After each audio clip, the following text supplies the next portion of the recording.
चलिए एक scene imagine करते हैं। एक साइंस लैब है और हवा में ना केमिकल्स की हल्की सी महक है। काउंटर पर एक टेस्ट ट्यूब में एकदम चमकता हुआ ऑरेंज कलर का सॉल्यूशन रखा है। राइट। अब कोई उसमें ड्रॉपर से थोड़ा सा इथेनॉल ऐड करता है और जैसे ही इथेनॉल की बूंदें उस सॉल्यूशन को छूती हैं, बस सेकंड्स के अंदर वो ऑरेंज रंग पूरा गायब हो जाता है। और हरा हो जाता है, गहरा हरा। हाँ, डीप ग्रीन, और साथ में एक अजीब सी थोड़ी पंजेंट सी महक आने लगती है। जानी पहचानी महक। ये कोई मैजिक ट्रिक नहीं है, ये प्योर ऑर्गेनिक केमिस्ट्री है और ये रिएक्शन सीधे हमारे आज के टॉपिक से जुड़ी है। बिल्कुल। तो आज हम गहराई से चर्चा कर रहे हैं यूनिट 8 यानी aldehydes, ketones and carboxylic acid से एक बहुत जरूरी विषय पर, preparation of aldehydes and ketones. Right. और ये समझना इसलिए इम्पोर्टेंट है क्योंकि ये रिएक्शंस ऑर्गेनिक केमिस्ट्री की आत्मा है। इनके बिना आगे के कॉम्प्लेक्स मॉलिक्यूल्स जैसे दवाइयां बनाना लगभग नामुमकिन है। तो चलिए इस प्रोसेस की गहराई में उतरते हैं। Let's do it. तो सबसे बेसिक लेवल पर शुरू करते हैं। एल्डिहाइड्स या कीटोन्स बनाने का सबसे आम तरीका क्या है? सबसे आम तरीका है अल्कोहल्स का कंट्रोल्ड ऑक्सीडेशन। Controlled oxidation? हाँ, स्ट्रैटेजी बहुत सिंपल है। अगर हम प्राइमरी अल्कोहल से शुरुआत करते हैं तो हमें एक एल्डिहाइड मिलता है। ओके। और अगर हम सेकेंडरी अल्कोहल से शुरुआत करते हैं तो हमें मिलता है कीटोन। पर यहाँ पर एक लेकिन भी है ना? सब कुछ ऑक्सीडाइजिंग एजेंट पर डिपेंड करता है। बिल्कुल, वो एजेंट ही पूरी रिएक्शन का, आप कह सकते हैं, डायरेक्टर होता है। अच्छा, ये ऑक्सीडेशन आखिर है क्या? मतलब मॉलिक्यूल्स के लेवल पर क्या हो रहा है? इसमें सबसे दिलचस्प बात यह है कि आप ऑक्सीडेशन को इलेक्ट्रॉन्स छीनने जैसा इमेजिन कर सकते हैं। Stripping electrons? एग्जैक्टली। जब आप एक प्राइमरी अल्कोहल यानी RCH2OH से इलेक्ट्रॉन्स छीनते हैं तो वो RCHO एक एल्डिहाइड में बदल जाता है। और सेकेंडरी अल्कोहल के साथ भी वैसा ही? हाँ, वैसे ही जब आप एक सेकेंडरी अल्कोहल यानी RCHOR- से इलेक्ट्रॉन्स छीनते हैं तो वो एक कीटोन बन जाता है। बेसिकली CH और OH बॉन्ड्स टूट रहे हैं और एक नया C डबल बॉन्ड बन रहा है। आपने प्राइमरी और सेकेंडरी अल्कोहल्स की बात की, टर्शरी अल्कोहल्स का क्या? वो भी इस रेस में शामिल है? ये बहुत अच्छा सवाल है और यहीं पर इस टॉपिक का सबसे बड़ा मिसअंडरस्टैंडिंग ट्रिगर है। अच्छा? टर्शरी अल्कोहल्स इस रेस में शामिल हैं ही नहीं। उनका ऑक्सीडेशन एल्डिहाइड्स या कीटोन्स बनाने के लिए नहीं हो सकता। लेकिन क्यों? उनमें भी तो OH ग्रुप होता है। हाँ, स्टूडेंट्स यही सोचते हैं, लेकिन उनके पास वो जरूरी चीज नहीं है जो ऑक्सीडेशन के लिए चाहिए। जिस कार्बन से OH ग्रुप जुड़ा है उस कार्बन पर एक भी हाइड्रोजन एटम नहीं होता। ओह। और ऑक्सीडेशन के लिए उस CH बॉन्ड का टूटना जरूरी है। जब वो है ही नहीं तो रिएक्शन आगे बढ़ेगी कैसे? समझ गई। अच्छा, तो उस डायरेक्टर वाली बात पर वापस आते हैं, यानी ऑक्सीडाइजिंग एजेंट पर। माइल्ड और स्ट्रॉन्ग में क्या फर्क है? देखिए, यहाँ पर कंट्रोल का असली मतलब समझ आता है। अगर आपका ऑक्सीडाइजिंग एजेंट माइल्ड है, जैसे कि PCC यानी पेरिनीडियम क्लोरोक्रोमेट। PCC? हाँ, सुना है इसके बारे में। हाँ, तो रिएक्शन बिल्कुल नजाकत से होती है। ये प्राइमरी अल्कोहल से आराम से एल्डिहाइड बनाता है और वहीं रुक जाता है। Okay, stop. लेकिन अगर डायरेक्टर सख्त है, मतलब एजेंट स्ट्रॉन्ग है, जैसे एसिडिफाइड पोटेशियम परमैंगनेट KMNO4। ओह, वो तो बहुत पावरफुल है। बहुत। वो प्राइमरी अल्कोहल को पहले एल्डिहाइड बनाता है, लेकिन वहां रुकता नहीं। वो उस एल्डिहाइड को भी आगे ऑक्सीडाइज करके सीधा कार्बोक्सिलिक एसिड बना देता है। तो अगर एल्डिहाइड चाहिए तो कंट्रोल सबसे जरूरी है। एब्सोल्युटली। इस पूरे प्रोसेस को याद रखने के लिए क्या कोई सिंपल सी एनालॉजी है? हाँ, बिल्कुल।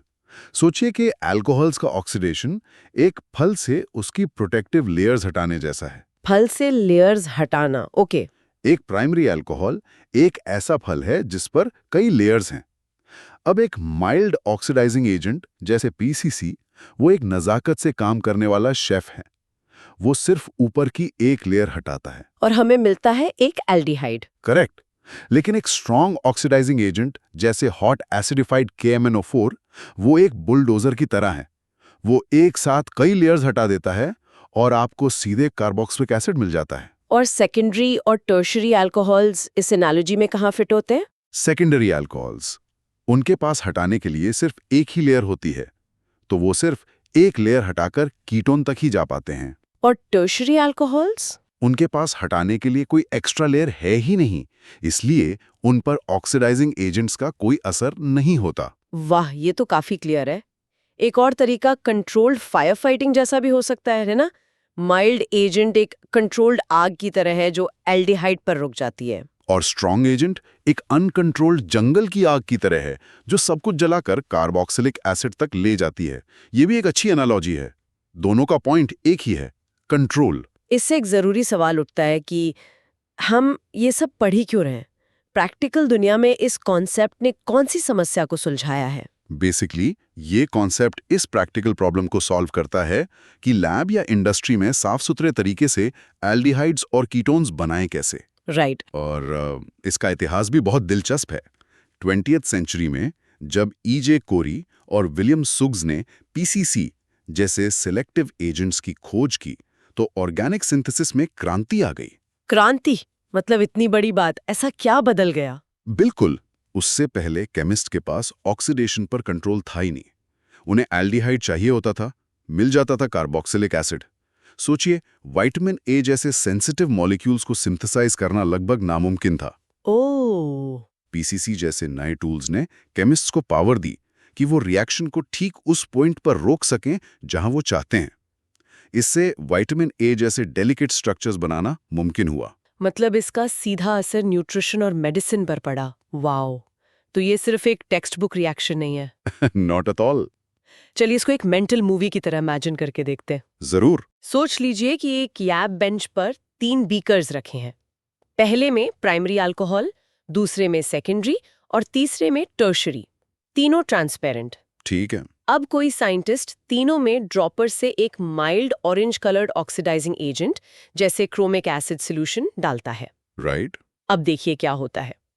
पहले बीकर में जिसमें प्राइमरी अल्कोहल है, ऑरेंज रंग डालते ही गायब हो जाता है और पूरा सॉल्यूशन गहरा हरा हो जाता है। एल्डिहाइड बन गया। हाँ। दूसरे बीकर में जिसमें सेकेंडरी अल्कोहल है, उसमें भी ऑरेंज रंग तुरंत गायब होकर हरा हो जाता है। कीटोन बन गया। करेक्ट। लेकिन तीसरे बीकर का क्या, जिसमें टर्शरी अल्कोहल था? उसमें कुछ नहीं होता। बिल्कुल। तीसरे बीकर में ऑरेंज रंग वैसा का वैसा रहता है, कोई रिएक्शन नहीं होती। अच्छा, ये जो ऑरेंज से ग्रीन कलर का बदलाव है, इसका क्या मतलब है? ये इस बात का जीता जागता सबूत है कि क्रोमियम अपने +6 ऑक्सीडेशन स्टेट से +3 ऑक्सीडेशन स्टेट में रिड्यूस हो गया है। ऐसा तभी होता है जब वो अल्कोहल से इलेक्ट्रॉन छीनता है। तो no colour change, no reaction, simple visual proof. Exactly. चलिए अब कुछ रियल लाइफ एग्जांपल्स की बात करते हैं। लैब में ये कैसा दिखता है? लैब में जब इथेनॉल को, जो कि एक प्राइमरी अल्कोहल है, ऑरेंज क्रोमिक एसिड सोल्यूशन में डाला जाता है तो सोल्यूशन तुरंत ग्रीन हो जाता है और वो महक आने लगती है। हाँ, एसिटाल्डिहाइड की एक अजीब सी कच्चे सेब जैसी महक आने लगती है। अगर इस मिक्सचर को तुरंत डिस्टिल कर लिया जाए तो हमें एल्डिहाइड मिल जाएगा। और अगर ना करें और स्ट्रॉन्ग एजेंट यूज किया हो तो वो आगे ऑक्सीडाइज होकर एसिटिक एसिड यानी सिरका बन जाएगा। राइट। और टेक्नोलॉजी में दवाइयों की आपने बात की थी। हाँ, फार्मास्यूटिकल कंपनीज में इसका बहुत बड़ा रोल है।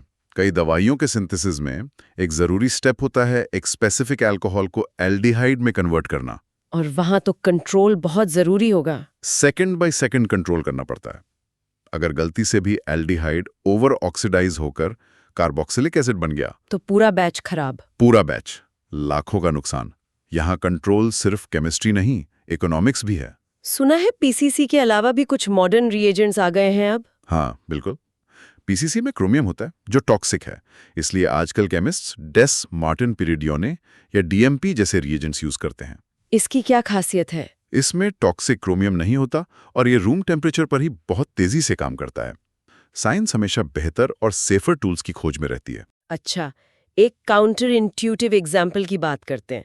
लोग सोचते होंगे कि टर्शरी अल्कोहल्स में भी तो OH ग्रुप है, तो वो भी शायद ऑक्सीडाइज होते होंगे। ये एक बहुत आम गलतफहमी है। लोग सोचते हैं कि इतना बड़ा मॉलिक्यूल है, OH ग्रुप भी है, तो कुछ ना कुछ तो होना चाहिए। बट एक्चुअली वो नॉर्मल कंडीशंस में ऑक्सीडाइज नहीं होते। क्योंकि वही अल्फा हाइड्रोजन वाली बात। बिल्कुल। ऑक्सीडेशन के लिए उस कार्बन पर कम से कम एक हाइड्रोजन का होना जरूरी है। टर्शरी अल्कोहल्स के पास वो जरूरी हाइड्रोजन नहीं होता। तो वहां C डबल बॉन्ड बनने का चांस ही नहीं है। जगह ही नहीं है। मुझे याद है कॉलेज लैब में एक बार गलती से मैंने टर्शरी अल्कोहल में KMnO4 डाल दिया था, ये सोचकर कि एक सुंदर सा कीटोन बनेगा। फिर क्या हुआ? कुछ नहीं हुआ।